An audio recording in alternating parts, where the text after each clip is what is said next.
Coming to Japan? Awesome! Just don't eat while walking, don't talk on the train, don't tip, don't sit in the wrong seat, don't throw trash in the wrong bin. Don't. Today's video, we're going to dive into the things that tourists mess up when they come to travel in Japan, and some cultural and some etiquette that might be useful for you when you travel here. Number 1, the most famous one, talking loudly on the train. Japanese trains are usually really quiet. No talking on the phones, no chatting on the train, no group chats, just not like the podcast that you usually listen to. But real talk, yes, even Japanese people or local people who live here still talk on the train. It's not about completely staying silent, just try don't shout over like you are shouting over an engine in the concert or something like that. Number 2, eating while walking. I think this is actually the case for a lot of countries as well, but yes, Japanese people don't really do that when they are walking on the street. I know that Japanese convenience store or like Japanese food that are sold around there, they look really good and look so amazing. I know it might be acceptable for some kind of food or like maybe some kids, but I think it's best to eat at the designated area so you can keep the city clean and you won't cause any troubles for other people. Number 3, trash game is a hard mode in Tokyo and everywhere in Japan. There are literally almost no trash cans in Tokyo that you can see in public. Still, the streets are still spotless. Like how people manage that? I always wonder about that. So in Japan, it's pretty normal for people to take care of their own trash. Well, let's say if you actually bought some bento or you bought something from the company, people will usually just wrap it in a plastic bag and keep it with them until they are able to throw it away, or just eat it in the convenience store and throw at that place so they don't cause any troubles. Number 4, bathing before the bath. A lot of people might also want to visit onsen, right? But I know it could be overwhelmed when you actually go there at first. But just remember one thing, make sure to take a shower first before you get into the onsen. Also make sure no soap in the tub, no towels in the tub, and you have to be completely naked to get into the onsen, into the hot spring. Think of it like you are going to soak yourself in a super clean and clear water and pure water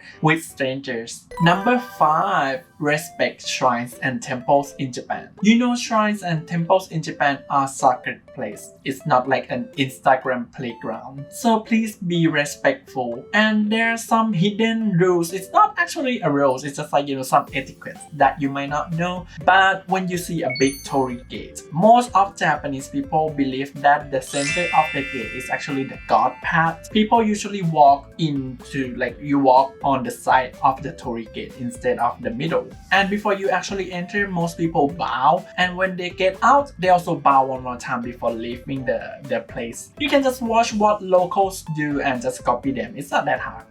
Number 6, priority seats. If you ever see those special seats in the train with a sign, those are the priority seats for people who might need them, like the elderly, the pregnant passengers, or even the people with disabilities. But I have to say that people are pretty quick in giving up their seat when they are priority passengers that come and want to take that seat that they are sitting right there. It's all about awareness and being ready to move. One more thing, if you are riding the Shinkansen and you have a big luggage, make sure to reserve the seat that comes along with the option to put your luggage on the back. So mostly the seats at the back of each cargo. So if you want to put your own luggage near you and it's a big luggage, make sure to reserve the right seat.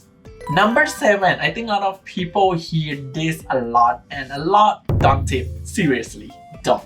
In Japan, there is no tipping culture like in in America. I couldn't say it's none, because sometimes people also tip, but it's not a big case. Mostly it's only let's say 5 to 10% of the time that you get tip.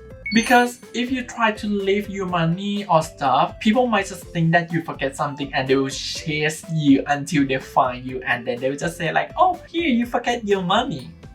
Number 8. Not learning the basic phrases. But hear me out. This one is not actually the rule that you have to follow. It's just more like a tip. You don't really need to be able to speak Japanese to travel around Japan. But knowing some basic phrases might open and might get you to the longer way. For the most used phrases would be Arigatou gozaimasu, which is thank you. And I would recommend you to say the full sentence because if you say arigato, it's like you are in the higher position to someone. And you might want to learn the word sumimasen, which is like excuse me, sorry. And last but not least, the super easy phrase konnichiwa, which means hello. You can use it anywhere, anytime. People really appreciate your effort, and believe me, even if your accent is off, trust me, it still counts. Number 9. Filming without asking. Not everything in Japan is YouTube, Instagrammable, or for TikTok. Don't film the stuff, don't film the shop, don't film everything without checking or asking for permission first. In Japan, people really respect their privacy, so it's not like you can take their photos anytime you want. The best and smart move would be you show them your phone or your camera, and then you can ask them video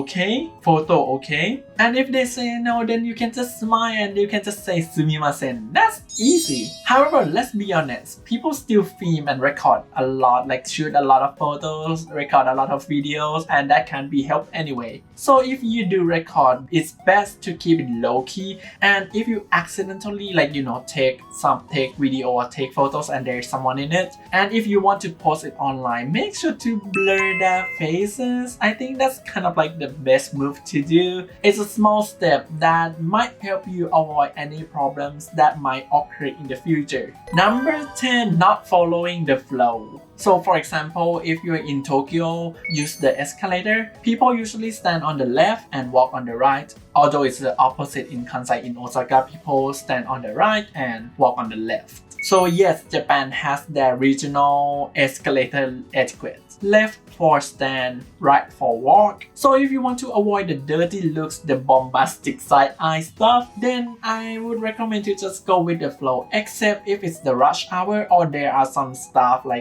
actually touting and saying that you should stand on the both sides, then you just follow with them. There you go, top 10 things that most tourists mess up when they travel to Japan and some etiquette tip. And don't worry if you have messed it up, because believe me, everyone that comes to Japan have at least messed up one of them. If you found this helpful, please make sure to like, subscribe, and also turn on the notification, and I promise you with more Japan related content. Until the next video, stay healthy and see you soon. Bye bye, mata ne!